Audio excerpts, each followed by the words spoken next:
ውድና የተከበራችሁ የብርሃን ሚዲያ ቤተሰቦች ሳምንቱ እንዴት አለፈ? እንደምን አላችሁ? ዛሬ ደግሞ በአዲስ ፕሮግራማችን እንደገና ተመልሰን መጥተናል።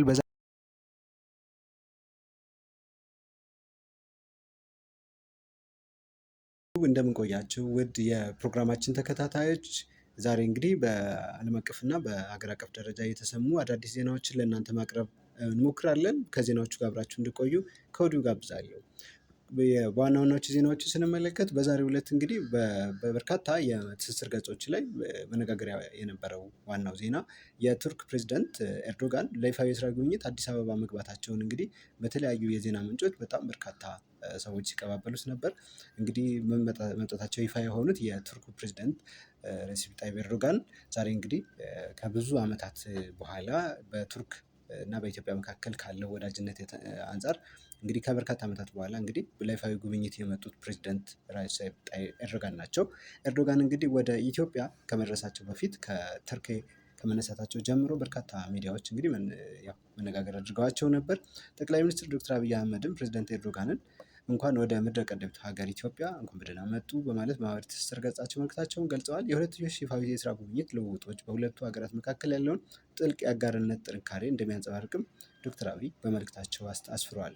አብይ በመልእክታቸው ተጨማሪ ነገሮችን ሲያሰፍሩ ከኤርዶጋን ጋር የሚኖራቸው ውይይት በሁለቱ ሀገራት መካከል ያለውን ትብብር ይበልጥ የማጠናከርና ዘላቂ ትስስር የሚያረጋግጥ ውጤታማ ውይይት እንዲሆን ምኞታቸውን ገልጸዋል። ኤርዶጋን እንግዲህ ትናንት ሰኞና ዛሬ ማክሰኞ ኢትዮጵያና የተባበሩት አረብ ኤሚሬትስ በተከታታይ ለጉብኝት አቅደው የነበረ ሲሆን የኤሚሬቱ ፕሬዝዳንት ሼክ መሐመድ ቢን ዛይድ የጤና እክል እንዳጋጠማቸውና ሪፖርት በመውጣቱ ምክንያት ተከትሎ የአቡዳቢን ጉብኝታቸውን ለጊዜው ሰርዘው ወደ ኢትዮጵያ መምጣታቸው ይታወሳል።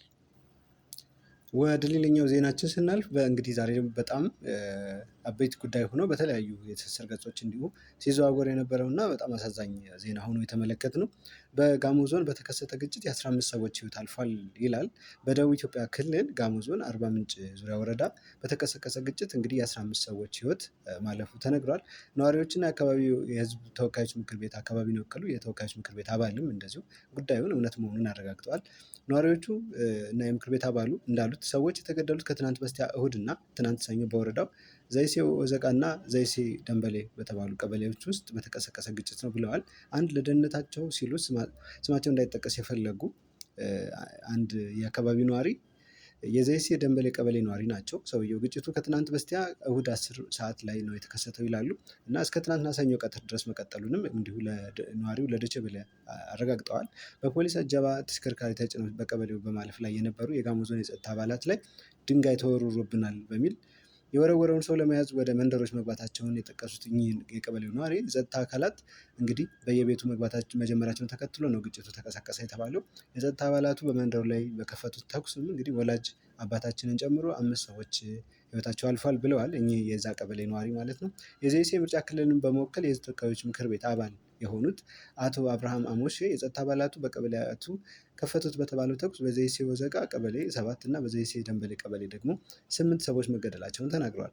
ዶይቼ ቬለ ተከስቷል የተባለውን ግጭት እንግዲህ አስመልክቶ ምላሽ ለማግኘት የጋሞ ዞን አስተዳደርንም ሆነ የዞኑን ፖሊስ መምሪያ ኃላፊዎች ለማነጋገር የሞከረው ጥረት እንዳልተሳካለትም እንዲህ የዜና ምንጩ አስከትሎ ተናግሯል ማለት ነው። ሌላው በዕለቱ መነጋገሪያ የነበረው ሌላኛው አጀንዳ ምንድን ነው ቢባል በማር ስም የሚሸጥ መርዝ በቁጥጥር ስር ዋለ ይለናል። እንግዲህ የኮምቦልቻ ከተማ አስተዳደር ኮሚኒኬሽን ነው ይህንን ዜና ያጋራው። በኮምቦልቻ ከተማ አስተዳደር እንግዲህ የደረሰው ይሄ ዜና የተደረገው ነገር በጣም ዘግናኝና የሐሰተኛ ማር ዝግጅት ነው ብሏል። በንጹህ ማር ስም ባዕድ ነገሮችን በመቀላቀል የህዝባችን ጤና አደጋ ላይ የሚጥል ግለሰቦች እኩይ ተግባር አሁንም ቀጥሏል ብሏል የኮምቦልቻ ከተማ አስተዳደር ፖሊስ መምሪያ።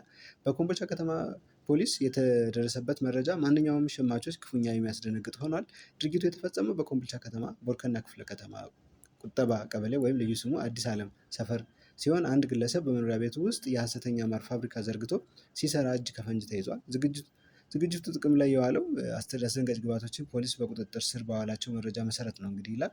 ማሩ የሚዘጋጀው ከሚከተሉት ባዕድ ነገሮች ነው ይላል። አንደኛ ጀሶ ወይም ፖሊስተር ኦፍ ፓሪስ የተባለ ሲሆን ለክብደትና ማሩ እንዲረጋ ለማድረግ ነው። ስኳር ደግሞ ለማጣፈጫነት ተጠቅሟል ይላል ግለሰቡ። የክፍለ ከተማ ፖሊስ ጣቢያ የወንጀል ክፍል ኃላፊ ምክትል ኢንስፔክተር አንዋር ሰይድ እንደገለጹት ግለሰቡ እነዚህን አደገኛ ግብዓቶች በመጠቀም ማር መሰል ውህድ ሲያዘጋጅ በህብረተሰቡ ጥቆማ ተደርሶበታል ብለዋል።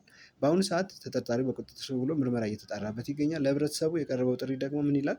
አንደኛ በየመንገዱ የሚዞሩ ነጋዴዎችን ይጠንቀቁ፣ በትናንሽ ባልዲዎች እየዞሩ ንጹህ ማር ነው የሚሉትን ከመግዛት ይቆጠቡ ብለዋል። እንግዲህ የከተማው ፖሊስ መምሪያ ጀሶና ኬሚካሎችን የተቀላቀሉበትን ማር ለከፍተኛ የኩላሊትና የጨጓራ የውስጥ አካል ህመም እንደሚዳርግም ባለሙያዎች ያስጠነቅቃሉ። ይህንን መረጃ እንግዲህ እኛም በጣም በበርካታ የትስስር ገጾች ሲዘዋወር አግኝተን ለእናንተ ለቤተሰቦቻችን ለማጋራት ወደናል ማለት ነው። እንግዲህ የኛ ቤተሰቦች እናንተም ይህንን ዜና የምትሰሙ በየአካባቢው የሚንቀሳቀሱ እንዲሁ በተለይ በዕለታዊ የምግብነት የምንጠቀምባቸውን ነገሮች ስናይ በጥንቃቄ ማድረግ እንዳለብን የእኛም ብርሃን ሚዲያ እንደ ሚዲያ ይህንን መልዕክት ማስተላለፍ ይወዳል። በቀጣይ የምንመለከተው ዜናችን ደግሞ እንግዲህ ቀጣዩ ዜናችን የትግራይ ጊዜያዊ አስተዳደር የትግራይን ህዝብ ከእንግዲህ ጭቆናና ግፍ ፈጽሞ እንደማይቀበል ማረጋገጥ እፈልጋለሁ ብሏል።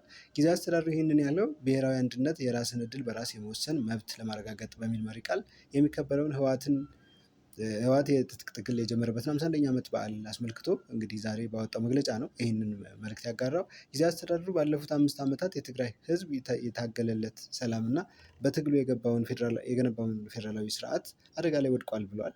የትግራይ ህዝብ የትግራይን ግዛታዊ አንድነት ለማረጋገጥ የታጠቁ ኃይሎችን ከትግራይ ለማስወጣት እና እንዲሁም ተፈናቃዮች ደህንነታቸው ተጠብቆ ወደ ቀያቸው እንዲመለሱ ለማስቻል እንዲሁም የግጭት ማቆም ስምምነት ሙሉ በሙሉ እንዲተገበር ወይም እንዲረጋገጥ ለማስቻል ጊዜያዊ አስተዳደሩ እንደሚታገልም እንግዲህ በዚሁ አረጋግጧል ማለት ነው። በዛሬው ዕለት እንግዲህ በመቀሌ ከተማ በዚህ መሪ ቃል እያከበሩ እንደሆነም በተለያዩ ትስስር ገጾች ድምፀ ወያኔን ጀምሮ ተመልክተናል ማለት ነው። ውድ ተመልካቾቻችን